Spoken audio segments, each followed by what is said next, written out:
किसी भी अन्य राज्य के मुकाबले राजस्थान की जनता ने जिस प्रकार अपने मुख्यमंत्री को नकारा है वह अभूतपूर्व है। अलग अलग जगह शिविर आयोजित किए जा रहे हैं, जनता वहां पहुंच नहीं रही है, वीडियो में उनको दिखाया नहीं जा रहा है, और अगर वीडियो में दिखा दिया जाए तो इनकी पोल पट्टी खुल जाएगी। पिछले कुछ समय से महंगाई राहत शिविर के नाम पर जो ढकोसला किया जा रहा है उसको जनता ने महंगाई लानत शिविर मान लिया है। जनता यह कह रही है कि अगर इस आदमी की जगह कोई योग्य मुख्यमंत्री होता तो यह महंगाई राहत शिविर लगाने की जरूरत ही नहीं पड़ती, क्योंकि महंगाई ही इसी आदमी द्वारा फैलाई गई है। जनता को स्पष्ट रूप से पता है कि वह जो पेट्रोल और डीजल खरीद रही है उस पेट्रोल और डीजल में अन्य राज्यों के मुकाबले जो ज्यादा पैसा वसूला जा रहा है उसी कारण तो महंगाई है। अगर डीजल के भाव अन्य राज्यों की तरह होते तो राजस्थान को यह महंगाई देखनी ही नहीं पड़ती। और जनता से जो पेट्रोल के नाम पर, डीजल के नाम पर, आप सोचिए एक सामान्य परिवार भी जो पेट्रोल खरीदता है, प्रतिदिन एक परिवार में जो पेट्रोल खर्च होता है उस खर्च का जो हिस्सा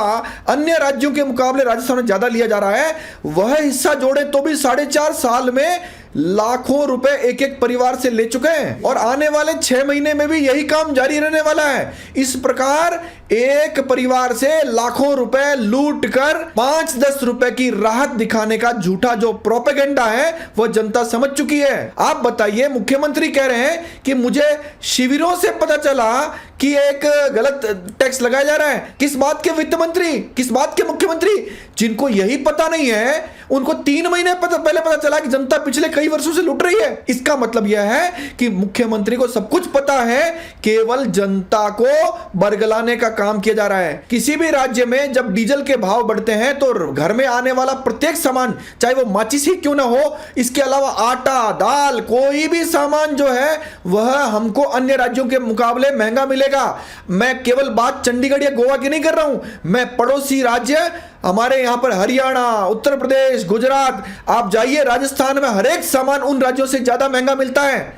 मुझे बताइए कौन जिम्मेदार है इसके लिए? केवल 6 महीने बचे हैं और राजस्थान में सबसे बड़ा मुद्दा महंगाई का है, और इस महंगाई के मुद्दे को ढकने के लिए, छुपाने के लिए महंगाई राहत शिविर नाम का नाटक किया जा रहा है, जिसको जनता महंगाई लानत शिविर बोल रही है, और ये जो जादूगरी है उसको मक्कारी बोल रही है। हम औसत की बात करें तो 1.5 करोड़ परिवार में अगर इस महंगाई के नाम पर एक एक परिवार से 1-1 लाख रुपए भी लूटे गए हैं तो यह संख्या 1.5 लाख करोड़ की लूट में गिनी जाएगी।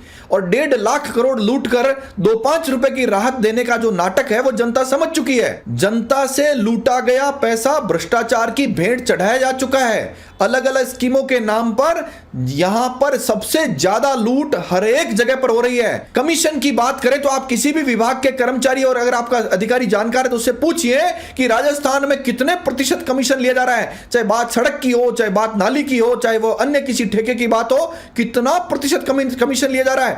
रही बात एंटी करप्शन ब्यूरो की, आपने कुछ दिन पहले अखबार में पढ़ा होगा कि राजस्थान की एसीबी भ्रष्टाचार के मामलों की जांच के लिए फाइल मुख्यमंत्री के पास भेजती है, और वह फाइलों में एक में भी जांच करने की स्वीकृति नहीं दी गई है। तो भ्रष्टाचार की भेंट चढ़ा हुआ पैसा, जनता से लूटा गया पैसा अब बर्बाद किया जा चुका है और इन नेताओं की जेब में जा चुका है, जिसकी कोई भरपाई अब हो नहीं सकती। और यह इस आस में बैठे हैं कि हम वापस सत्ता में आएंगे।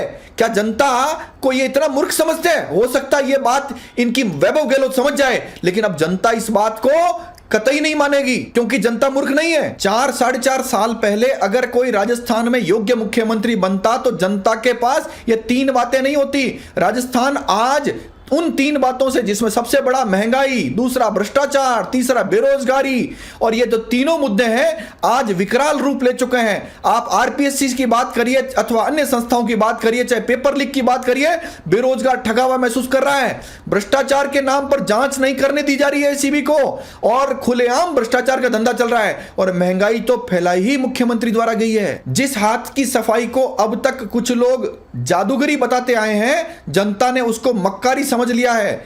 अब जो बचे हुए 6 महीने हैं उसमें इनकी हालत इतनी बिगड़ने वाली है कि पिछली बार ये 21 सीटों पर आए थे, इस बार 21 सीटें भी इनके लिए लाना मुश्किल हो जाएगा। अपनी घटती हुई लोकप्रियता से थोड़ी सी भी सीख लेना चाहें तो इनको जनता से माफी मांगकर तुरंत इस्तीफा दे देना चाहिए और एसीबी के हाथ खोल देने चाहिए, ताकि 4.5 साल में जो जनता का पैसा लूटा गया है वह लूटने वाले लोग जेल की सलाखों के पीछे हों और उनको दंड मिल सके। धन्यवाद। जय हिंद, जय भारत।